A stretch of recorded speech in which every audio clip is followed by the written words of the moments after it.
दोस्तों, आपके दिमाग में कई बार ये सवाल आता होगा कि टच स्क्रीन काम कैसे करती है। तो बेसिकली टच स्क्रीन दो तरह की होती है, रेजिस्टिव टच स्क्रीन और capacitive touch screen. Resistive touch screen सबसे इजीएस्ट तरह की होती है, जो कि एटीएम्स और POS machines, point of sale machines वगैरह में यूज करी जाती है। ये बेसिकली स्क्रीन को प्रेस करने के मैकेनिज्म में काम करती है। इसमें दो लेयर्स होती हैं, एक कंडक्टिव लेयर और एक वो लेयर जिसमें आप टच कर सकते हैं, और बीच में एक स्पेसर दिया होता है, जिसकी वजह से ये दोनों लेयर्स कभी आपस में टच नहीं करती हैं अननोइंगली। जब भी हम स्क्रीन पे प्रेस करते हैं तो वो स्पेसर हट जाता है और जो कंडक्टिव स्क्रीन है उस पे जाके टच हो जाता है, जिसके सेंसर को पता चल जाता है कि हमने किस एरिया पे टच किया है और उसके अकॉर्डिंग वो रिस्पॉन्स देता है। जैसे कि आप एटीएम मशीन पे कभी गए होंगे और आपने पैसे निकालने की ट्राई की होगी, जिस भी अगर आप 100 रुपीज वाले आइकन पे क्लिक करेंगे तो कंप्यूटर को पता चल जाता है कि आपने 100 रुपीज की बटन जहाँ बनी हुई है आपने वो टच करी है, और उसके अकॉर्डिंग वो 100 रुपये आपको विड्रॉ करके दे देता है चुटकियों में। दूसरी तरह की स्क्रीन होती है कैपेसिटिव टच स्क्रीन, जिसके कई टाइप्स होते हैं।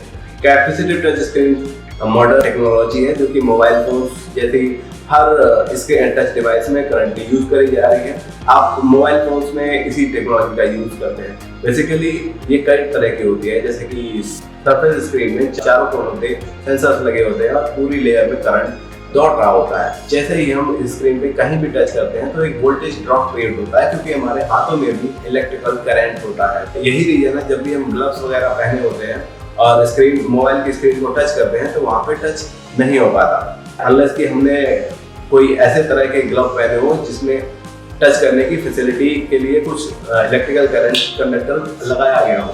कैपेसिटिव टच स्क्रीन में दूसरी तरह की टच स्क्रीन होती है projective touch screen. Projective touch screen आप ऐसा समझ सकते हैं कि जैसे मूवीज में आपने देखा होगा, जैसे जो हाई सिक्योरिटी जगह होती है जहाँ से चोर को कुछ चीज की चोरी करनी होती है, तो इंफ्रारेड की बीम्स से ग्रिड बनी होती है और वहां पे चोर एंटर करने की कोशिश करता है उस ग्रिड को बचा के, लेकिन कहीं भी अगर वो उस लाइट की बीम को छू जाता है तो वहीं पे एक अलार्म बजने लगता है और चोर पकड़ा जाता है। इनविजिबल बीम्स को प्रोजेक्ट करती है पूरी स्क्रीन पे और एक ग्रिड फॉर्म करती है, वर्टिकल और हॉरिजॉन्टल क्रॉस करके एक ग्रिड फॉर्म करती है, जिस वजह से हम जब भी स्क्रीन पे कहीं भी टच करते हैं तो उस स्क्रीन का वो एरिया डिस्टर्ब कर देता है, जिससे माइक्रो कंट्रोलर जो उसमें लगा होता है उसको ये पता चल जाता है कि किस एरिया को टच किया गया है और उस अकॉर्डिंगली वो रिस्पॉन्ड करता है।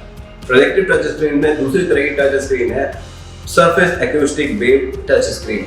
इस तरह की टच स्क्रीन में सोनार वेव्स पूरी स्क्रीन पे रन कराई जाती हैं, जो कि बहुत ही हाई फ्रीक्वेंसी साउंड वेव्स होती है, जो कि आप अपने कानों से नहीं सुन सकते। इस टेक्नोलॉजी में जब भी हम डिवाइस से किसी पॉइंट को टच करते हैं तो जो हाई फ्रीक्वेंसी सोनार वेव्स होती हैं वो उस वेव्स उस पॉइंट तक जाके वहां से टकरा के वापस आ जाती हैं, लगे हुए माइक्रो कंट्रोलर को ये मैसेज देते हैं कि इस पॉइंट पे टच किया गया है, जिससे कि माइक्रो कंट्रोलर वहां पे जो पर्टिकुलर बटन दी होती है उसके अकॉर्डिंग वो आपको रिस्पॉन्ड करता है। प्रोजेक्टिव टच स्क्रीन में सबसे लास्ट टाइप है near field imaging technique. Near field imaging touch screen सबसे स्टडीज होती है, जो कि मिलिट्री डिवाइसेस में यूज करी जाती हैं।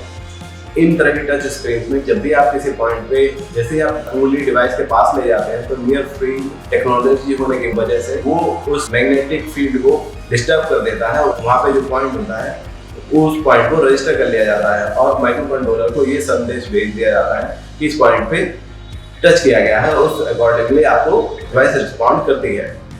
तो ये था दोस्तों टच स्क्रीन के बारे में छोटा सा एक्सप्लेनेशन। अगर आपको वीडियो पसंद आया हो तो please like the video, subscribe to our channel, और मैं आपके लिए इसी तरह के नए वीडियो लाता रहूंगा। मेरा नाम है अंशुल, मैं मिलता हूं आपको अगले वीडियो में। Bye bye.